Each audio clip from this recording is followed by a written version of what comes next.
Fala turma, tudo bem? Sejam todos bem-vindos ao nosso tema 7 e hoje nós vamos falar aí sobre fundos de investimentos. Nós vamos ter esse tema e o próximo tema especificamente para falar de fundos de investimentos. A gente estava falando até agora sobre os títulos, né? Títulos de dívida de empresas, formas da gente investir nosso dinheiro, mas era tudo, né, sozinho. E agora a gente vai falar como fazer isso em grupo. Se a gente não tem esse conhecimento, né, o que a gente pode fazer? A gente pode ir para um fundo de investimento, por exemplo, tá? Que ali você vai ter uma gestão profissional, você vai ter várias outras pessoas ao seu lado ali investindo, beleza? Mas nessa primeira aula aqui desse tema, nós vamos estar falando especificamente das definições sobre os fundos de investimento. O que é, né, esse fundo de investimento, né? Acredito que muita gente já ouviu falar, mas a gente vai trazer aqui no detalhe, né, para você sair daqui dessa aula craque nesse assunto. Tranquilo? Então vamos lá. Fundos de investimento é um conjunto de recursos que é formado pelos depósitos dos cotistas, que se destinam a uma aplicação comunitária. Eles são constituídos sob a forma de condomínios. Então imagine aqui que você, né, mora lá num condomínio de prédios. É a mesma coisa, são várias pessoas que têm uma finalidade, né, um fim comum entre elas, né? Quando você fala em morar num prédio, né, num condomínio, você está buscando uma moradia segura, né, que tenha uma convivência agradável e tudo mais. E aqui a gente está falando de você estar investindo seu dinheiro da mesma forma que outras pessoas. Tranquilo? É uma forma alternativa de investimentos para pessoas que queiram diversificar e manter suas aplicações sendo geridas por um profissional. Beleza? Então, já deu para ter uma ideia aqui nesse primeiro slide, mas a gente vai nessa aula desenhar bastante aqui, fazer um esqueminha prático para vocês entenderem, né, como que funciona isso sem ter nenhuma dúvida. Então vamos lá. Então já dá para você ter uma ideia aqui nesse slide, né, o que a gente vai falar mais ou menos, né? Vocês já estão cansados aí dos meus desenhos, mas esse desenho aqui é sempre bom que ele explica de forma prática como que funciona, né, cada ativo, cada título, né, as ações, as LCIs, os CDBs que a gente falou, e agora o fundo de investimento. Então pense assim, lá atrás a gente estava falando desses títulos, né? E agora a gente vai falar como você investe em conjunto, né, com outras pessoas nesses títulos. Então tem vários detalhezinhos que nós vamos ver a partir de agora. Então vamos imaginar aqui, né, a gente tem aqui um grupo, tá, de pessoas. Cada pessoa ali, ela não tem experiência, né? Cada pessoa desse grupo não tem experiência em investir. Então, o que é a primeira opção dela?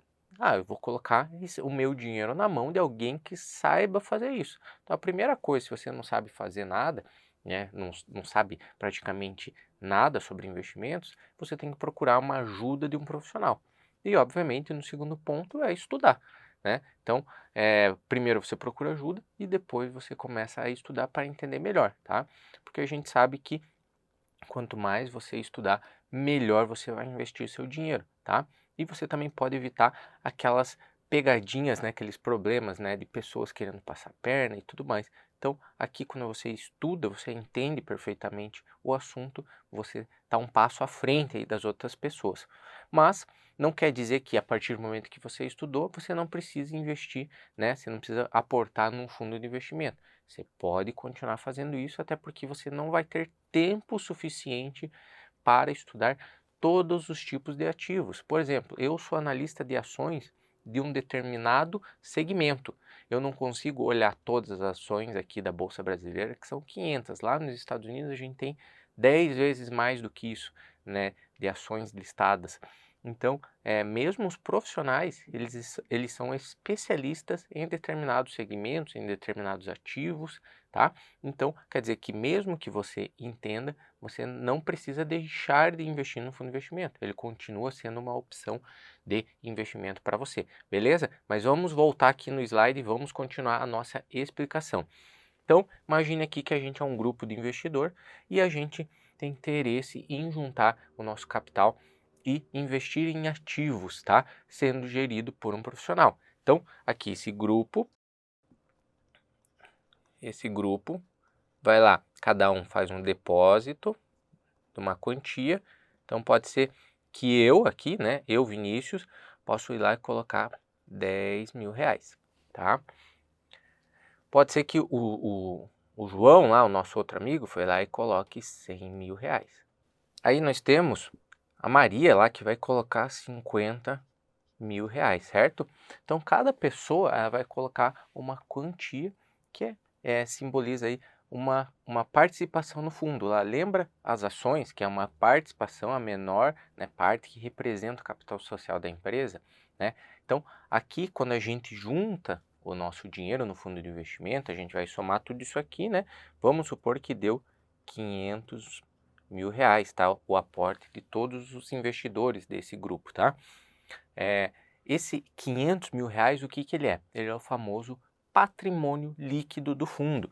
Então aqui, esse dinheiro, ele vai se tornar o PL, patrimônio líquido do fundo.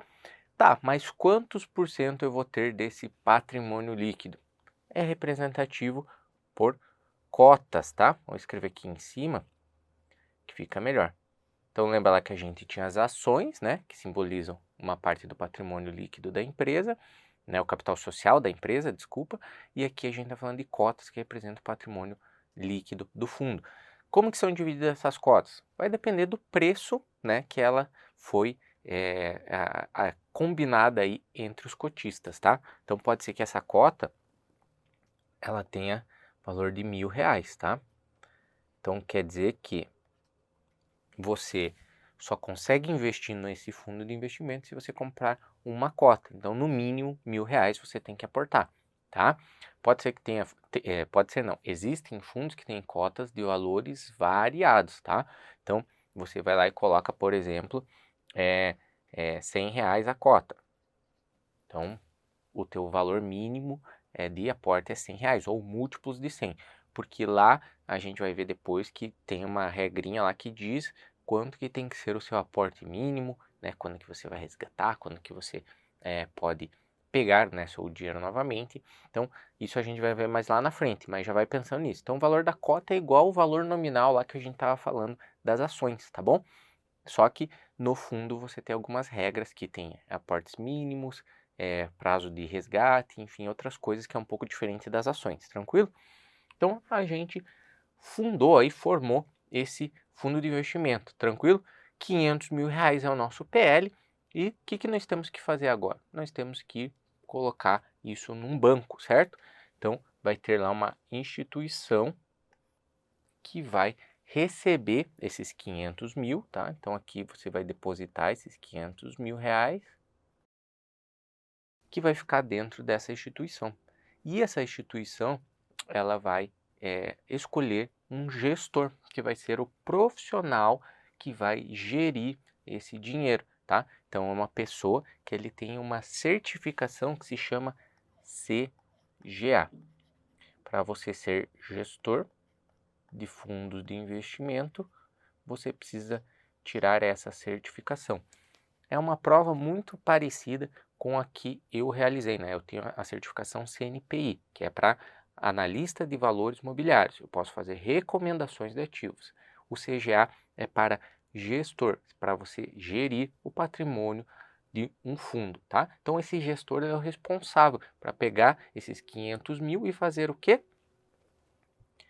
Investir em vários ativos, tá? Então, ele investe esse dinheiro, né, esses 500 mil, em vários ativos, tá? E você acaba tendo aí uma gestão profissional, diferente do que você pode ir lá comprar as mesmas coisas que um fundo de investimento comprou, né? Tem lá no seu patrimônio, né, como investimento. Você pode, só que tem uma questão. Por que investir, né, no fundo de investimento? Porque o fundo, lembra lá quando a gente fala lá que tem alguns títulos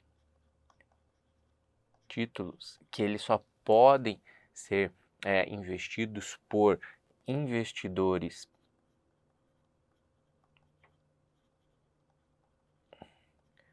profissionais e qualificados. Então, quando o fundo, ele pode investir nesses títulos, tá?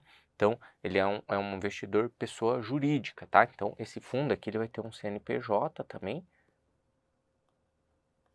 vai ser totalmente registrado lá na CVM, na Ambima, vai ter todos os registros na Bolsa de Valores, vai ter todos esses registros justamente para tornar o seu investimento mais seguro, tá? Então, aqui no fundo de investimento, o fundo ele consegue investir nesses tipos de ativos. Se você não é investidor profissional, com apenas, por exemplo, R$ 100, você consegue investir já nesses títulos, que lá você precisaria no mínimo, né, 1 milhão por ser um investidor profissional, ou um qualificado, né, para ter 10 milhões de reais. Tá, Vinícius, mas como que funciona, né? Você falou que tem algumas certificações que, né, automaticamente o tornam investidor profissional qualificado. Realmente, CNPI, CGA, entre outras certificações, você já se torna um investidor profissional. Então, eu, como pessoa física, eu posso lá comprar esses títulos que são específicos para investidores profissionais ou qualificados, tá? O que eu preciso fazer? Eu mando uma cópia lá da minha certificação para minha corretora e assino um termo, e esse termo lá vai estar escrito lá, eu, Vinícius Steniski, sou, né, me considero, né, posso falar assim, considero um investidor profissional, é uma autodeclaração dizendo o porquê que você é investidor profissional. Então, no meu caso, eu sou investidor profissional por conta da lei tal, né, que diz que um analista certificado CNPI pode, né, ser um investidor profissional qualificado. Aí, o que a corretora vai fazer? Ela, quando eu entrar no meu home broker, ela vai liberar esses títulos aqui, tá? Esses valores mobiliários que são específicos para investidor profissional. Você que não é um investidor profissional, o que você vai fazer? Você procura um fundo de investimento. Então, é uma opção para você, né? Vamos voltar aqui no outro slide, ó. É uma forma alternativa de investimentos para pessoa física, né? Pessoa física que queiram diversificar os seus investimentos, né? As suas aplicações. Então, prestem muita atenção nesses detalhes que é bem importante aí para vocês entenderem como que funciona o fundo. Então, vamos voltar no nosso desenho aqui, vamos dar aquela geral aqui. Então, é um grupo de pessoas que ele junta o seu dinheiro em forma de condomínio, certo?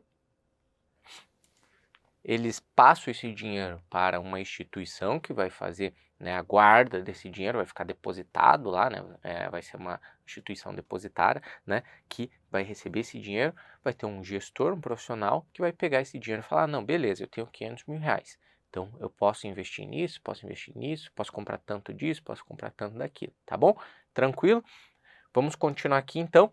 A gente tem as características, então, patrimônio líquido, né, que a gente já falou o que é o valor total dos recursos, né, depositados, tá? Então, lembra lá, eu peguei 100 mil, né, você colocou 20 mil, Joãozinho colocou 30 mil, e assim por diante, e formou o patrimônio líquido, tranquilo?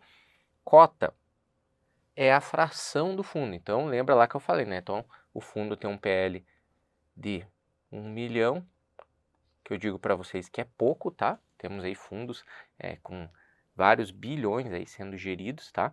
Então, 1 milhão é bem pouco, na verdade, para você começar um fundo de investimento, você tem que ter no mínimo 1 milhão investido, tá? Então, se você pegar aí várias pessoas, você consegue ir tranquilamente em 1 milhão, tá? Então, 1 milhão é o patrimônio líquido inicial aí para você dar o start aí no fundo de investimento.